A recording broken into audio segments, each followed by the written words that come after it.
बहुत ही कम ओरिजिनल कहानियां इतनी एम्बिशियस, ग्रैंड, एक्सपेरिमेंटल और लॉन्ग लास्टिंग होती है जितनी डीसी की modern day fantasy epic the Sandman है। तो चलिए बिना टाइम वेस्ट किए नेटफ्लिक्स के द सैंडमैन सीजन 2 वॉल्यूम 1 का एक प्रॉपर रिकैप कर लेते हैं। ऐसे ही दूसरे वीडियोस देखने के लिए और हमसे जुड़े रहने के लिए चैनल को सब्सक्राइब कीजिए और वीडियो को लाइक और शेयर करना ना भूलें। Thank you. और एक ह्यूज स्पॉइलर वार्निंग के साथ let's move on. Rose Walker के इंसिडेंट के 2 साल बाद जब मॉर्फियस अपने रियल ड्रीमिंग को उसकी पुरानी ग्लोरी में रिस्टोर कर रहा होता है, तभी एनलेस में सबसे बड़ा भाई डेस्टिनी अपने रियल में अपने सभी भाई बहनों को बुलाता है, सिर्फ डिस्ट्रक्शन को छोड़कर, जो अपना पोस्ट छोड़कर एग्जाइल में चला गया है।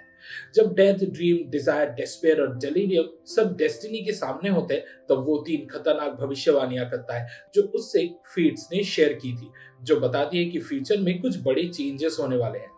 डेस्टिनी ये भी बताता है कि ये प्रोफेसीज ज्यादातर ड्रीम और उसके रेल्म से जुड़ी हुई है। वो 3 प्रोफेसीज ये है कि एक राजा अपना किंगडम छोड़ देगा, लाइफ और डेथ के बीच कॉन्फ्लिक्ट होगा और सबसे पुरानी बैटल फिर से शुरू होगी। ये सब एनलेस के लिए काफी क्रिप्टिक लगती है।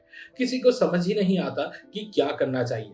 डिजायर ड्रीम को चिढ़ाने के लिए उसके पुरानी लवर का जिक्र करता है, नारा, जो फर्स्ट पीपल की रानी थी, जिसे ड्रीम ने इटर्नल डैमनेशन में डाल दिया था सिर्फ इसलिए क्योंकि उसने अपने लोगों के प्रति अपने फर्ज को ड्रीम के प्यार के ऊपर रखा था। जब उसकी बड़ी बहन डेथ भी ड्रीम के अगेंस्ट बोलती है और डिजायर के सेंटिमेंट शेयर करती है, तो ड्रीम काफी हर्ट फील करता है और डिसाइड करता है कि वो हेल वापस जाके नारा के सोल को छुड़वाएगा, चाहे इसमें फिर से लूसीफर मॉर्निंग स्टार और उसकी लीजियन से टकराव का रिस्क ही क्यों ना हो, जो इससे पहले उसके साथ गेम ऑफ विट्स में हारे थे और अब तक उससे नफरत करते हैं। फिर भी ड्रीम लॉर्ड तय कर लेता है कि वो नरक में वापस जाएगा। वहां जाने से पहले ड्रीम अपने पुराने दोस्त हॉप गैडलिन से आखिरी बार मिलता है और लाइटा हॉल के उस बेटे से भी मिलता है जिसे उसने पहले सीजन में ड्रीमिंग में कंसीव करने दिया था।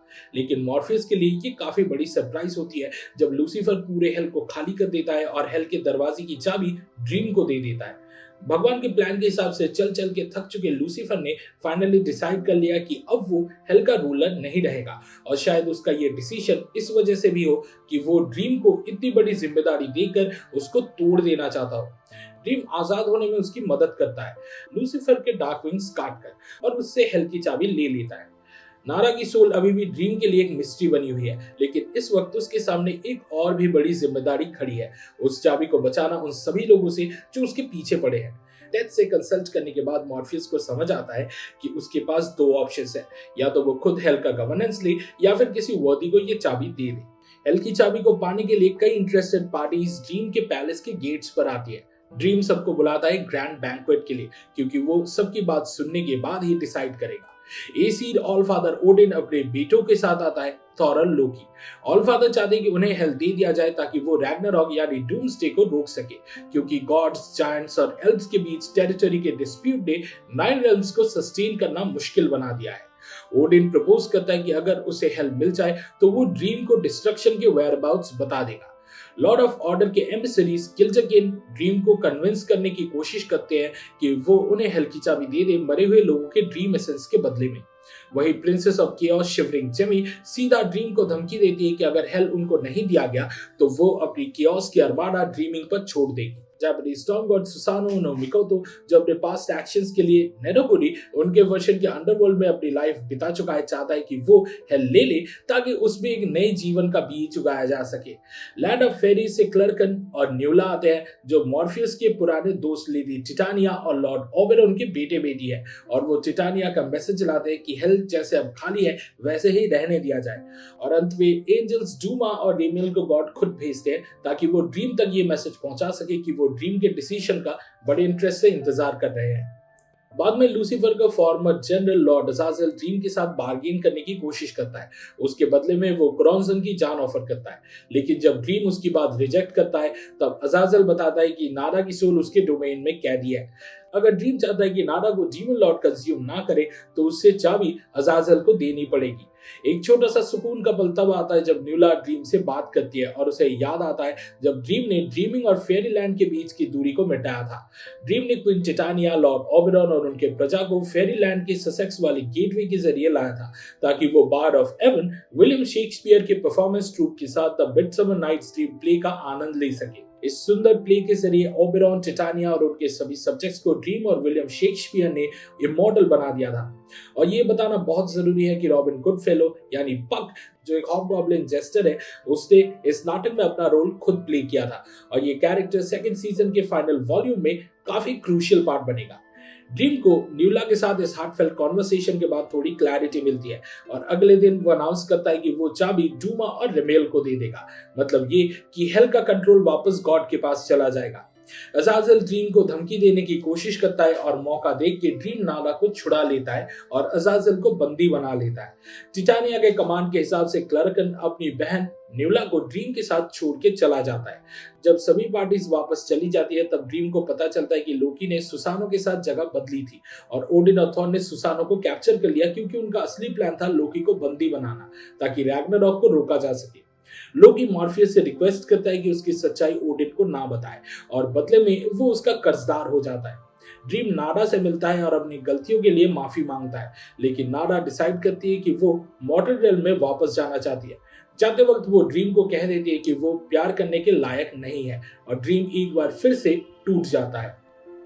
डेस्पेयर और डिजायर से रिजेक्ट होने के बाद डेलीरियम ड्रीमिंग आती है अपने भाई ड्रीम से मदद मांगने के लिए कि वो उसके साथ चले अपने भाई डिस्ट्रक्शन को ढूंढने, जिसको वो काफी दिनों से मिस कर रही है। ड्रीम अग्री करता है क्योंकि वो भी इस मौके का इस्तेमाल करना चाहता है ताकि नाडा को वो मॉडर्न रेल में ढूंढ सके। ड्रीम डिसाइड करता है कि वो डिस्ट्रक्शन के कुछ पुराने दोस्तों को ढूंढेगा और कोइंसिडेंटली ये सभी लोग बड़े लंबे उम्र वाले हैं। उन दोस्तों में से एक फॉर्मर डेटी लॉर्ड फेरामॉन ड्रीम और डेलिरियम के लिए जरूरी अरेंजमेंट्स करता है ताकि वो अपने डेस्टिनेशन तक पहुंच सके। उनकी मदद करता है वांडा, जो फेरामॉन के अकॉम्प्लिस है। उन अमर लोगों में से एक डिस्ट्रक्शन का दोस्त बर्नार्ड केपेक्स, जो 10,000 साल से ज्यादा जीता रहा, एक घिनौने एक्सीडेंट में मर जाता है और इससे ड्रीम को शक होने लगता है कि कुछ गड़बड़ हो रही है। उनका अगला टारगेट है इश्तार, जो युद्ध और काम की देवी है और अब एक स्ट्रिप क्लब में काम करती है। ड्रीम और डेलिरियम की ट्रांसजेंडर शॉफर चाहती थी कि उसे उसके असली रूप में देखे, वांडा के रूप में, ना कि एल्विन के रूप में। लेकिन लॉन्ग स्टोरी शॉर्ट, ये सब मारे जाते हैं। मरने वालों की ये हालत उन्हें परेशान कर देती है और ड्रीम डिसाइड करता है कि डिस्ट्रक्शन की तलाश वो छोड़ देगा क्योंकि उसे लगता है कि बिना जाने वो हर जगह मौत लेके घूम रहे हैं। इश्तार का क्लब डिजायर के लिए एक मंदिर जैसा था और जब डिजायर वहां पहुंचती है और ये सब देखकर गुस्सा होती है तो वो ड्रीम को दोष देती है कि उसने डेलिरियम की तलाश का सिर्फ फायदा उठाया था नाडा तक पहुंचने के लिए।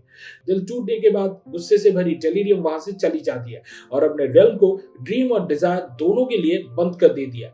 बाद में ड्रीम वांडा के फ्यूनरल में डेथ से मिलता है। बेचारी लड़की को उसके फैमिली ने उसकी मौत के बाद भी माफ नहीं किया और उसकी डेड बॉडी के साथ छेड़छाड़ करके उसे वापस एल्विन बनाने की कोशिश की गई और उसकी ग्रेव के हेडस्टोन पे उसका पुराना नाम लिख दिया गया। ड्रीम वांडा के साथ हुए जुल्म पे दुख जताता है और उस गलती को सुधार देता है। डेथ कुछ वक्त वांडा के साथ बिताती है उससे आखिरी बार सुकून देने के लिए। ड्रीम वापस अपने रेल में लौट आता है और जब वो लूसियन से बात करता है डिस्ट्रक्शन के बारे में तब वो एक पुरानी मुलाकात को याद करता है। 1675 के साल में डिस्ट्रक्शन ड्रीम से मिलता है ताकि उसे बता सके कि महान वैज्ञानिक आइजैक न्यूटन ने रोशनी के पार्टिकल होने के बारे में एक नई खोज की है, एक ऐसी थियोरी जो डिस्ट्रक्शन को पता था कि साइंस की दुनिया में एक चेन रिएक्शन शुरू करेगी जो आखिरकार एटम के स्प्लिट होने तक जाएगी और उसके बाद एटॉमिक बॉम्ब बनने तक और आखिर में मानव जाति के सेल्फ डिस्ट्रक्शन तक। डिस्ट्रक्शन अब और इंसानों के पापों के लिए जिम्मेदारी उठाना नहीं चाहता था और इसलिए वो रिटायर करके निर्वासित हो गया। डेथ की सलाह मानकर ड्रीम डेलिरियम के रेल में जाता है और उससे माफी मांगता है और इस बार सच में डिस्ट्रक्शन की तलाश पर निकल पड़ता है और ज्यादा लोगों की जान खतरे में ना डाले इसलिए ड्रीम और डेलिरियम अब डेस्टिनी के पास जाते हैं, जो ड्रीम को सलाह देता है कि वो अपने परिवार के एक ओरेकल के पास जाए, यानी कि ऑर्फियस, ड्रीम का बेटा, जिसके साथ उसके रिश्ते अब टूट चुके हैं। जब ड्रीम अपने बेटे के दुख भरे इतिहास को याद करता है तो कहानी एंशिएंट ग्रीस की तरफ चली जाती है। ड्रीम और म्यूज कैलियोपी के बेटी ऑर्फियस का दिल टूट जाता है जब उसकी नई नवेली दुल्हन यूरिडिसी को सांप काट लेता है और उसकी मौत हो जाती है। एक बेजान ऑर्फियस अपने पिता से मदद मांगता है लेकिन मना किए जाने पर गुस्से में वो अपने पिता से सारे रिश्ते तोड़ देता है। ऑर्फियस फिर डेथ के पास जाके अंडरवर्ल्ड का रास्ता ढूंढ लेता है। ऑर्फियस हेडिस और पर्सेफनी के सामने पहुंचता है और उनके सामने अपनी विनती रखता है। एक गीत के रूप में ऑर्फियस अंडरवर्ल्ड के रूलर्स को अपनी कहानी सुनाता है जिससे वहां के तकलीफ में उलझे आत्माएं हिल जाती है और इस सिचुएशन में फेट्स का रूप ले चुकी 3 बदले की भूखी देवी फ्यूरीज भी आंसुओं में बह जाती है। हेडिस उसे इंसानी दुनिया में वापस जाने का एक रास्ता बताता है, लेकिन साफ साफ कह देता है कि अगर वो यूरिडिसी को वापस ले जाना चाहता है तो वो मुड़ के अपनी पत्नी को नहीं देख सकता। लेकिन ऑर्फियस मंजिल के बिल्कुल करीब पहुंचकर पीछे देख लेता है, जिसके कारण यूरिडिसी हमेशा के लिए वापस अंडरवर्ल्ड में ले ली जाती है। पूरी तरह से निराशा में डूबा ऑर्फियस मौत की तलाश में सिस्टर ऑफ फ्रेंसी के पास जाता है और वे उससे टुकड़ों में चीर डालते हैं, लेकिन अब डेथ की वजह से अमर होने के कारण उसका सर वैसे का वैसा छोड़ दिया जाता है। मॉर्फियस अपने बेटे के जिंदा कटे सर को ढूंढ निकालता है और उसे अपने फैसलों के लिए निराश होकर कहता है कि वो उसकी मांग पर उसे मान नहीं सकता, क्योंकि एनलेस पर एक पुराना नियम है जो कहता है कि उनको अपने परिवार का खून बहाना मना है। 18th सेंचुरी के आखिरी दिनों में ऑर्फियस के सर को रॉबस्पियर की फ्रेंच सेना उसके नेक्सस के आइलैंड वाले मंदिर से चुरा लेती है। ये मंदिर उन पुरोहितों ने बनाया था जिनको ड्रीम ने भेजा था अपने बेटे की देखभाल करने के लिए। ड्रीम जोहाना कॉन्स्टेंटीन को यह जिम्मेदारी देता है कि वो ऑर्फियस को वापस लाए और इस मिशन के दौरान जोहाना और ड्रीम के बीच एक गहरा रिश्ता बन जाता है। जोहाना पकड़े जाने पर ड्रीम के सजेशन में ऑर्फियस से कहते हैं कि वो एक गीत गाए, जिससे वहां मौजूद सभी लोग हिप्नोटाइज हो जाते हैं और जोहाना उस मौके का फायदा उठाकर ऑर्फियस को लेकर वहां से भाग जाती है। ऑर्फियस के आजादी और स्वतंत्रता के गीत फ्रांस के लोगों तक पहुंचते हैं और रॉबस्पियर के अत्याचारी राज का अंत होता है, क्योंकि अगले दिन उस तानाशाह को गिलोटिन के जरिए मौत दे दी जाती है। आज के समय में ड्रीम ऑर्फियस के मंदिर में उससे मिलता है और डिस्ट्रक्शन की लोकेशन जानने के लिए उससे सवाल करता है, लेकिन वो जानता है कि ऑर्फियस इसके बदले में अपनी मौत की दुआ मांगेगा। डिस्ट्रक्शन उसी आइलैंड के पास रहता है जो अपना जीवन खुशी से अपने बोलने वाले कुत्ते बार्नबस के साथ बिता रहा है। ड्रीम को गुस्सा आता है जब वो जान पाता है कि डिस्ट्रक्शन ने अपनी लोकेशन छुपाए रखने के लिए उसने उन लोगों को भी मिटा दिया जो उसके करीब थे। डिस्ट्रक्शन हैरान हो जाता है ये देखकर कि ड्रीम अब मॉर्टल्स की परवाह करता है और कहता है कि वो बदल गया है। डेलीरियम डिस्ट्रक्शन से विनती करती है कि वो वापस आए, लेकिन डिस्ट्रक्शन डिसाइड करता है कि वो बार्नबस को उसके साथ छोड़ देगा ताकि वो उसका ख्याल रखे जब वो किसी और जगह जाएगा जहां उसे ढूंढना मुश्किल हो। जाते वक्त डिस्ट्रक्शन ड्रीम को एक सलाह देता है कि उसे इंसानों से अपने प्यार के कारण अपने फर्ज और अपने परिवार को छोड़ना पड़ा।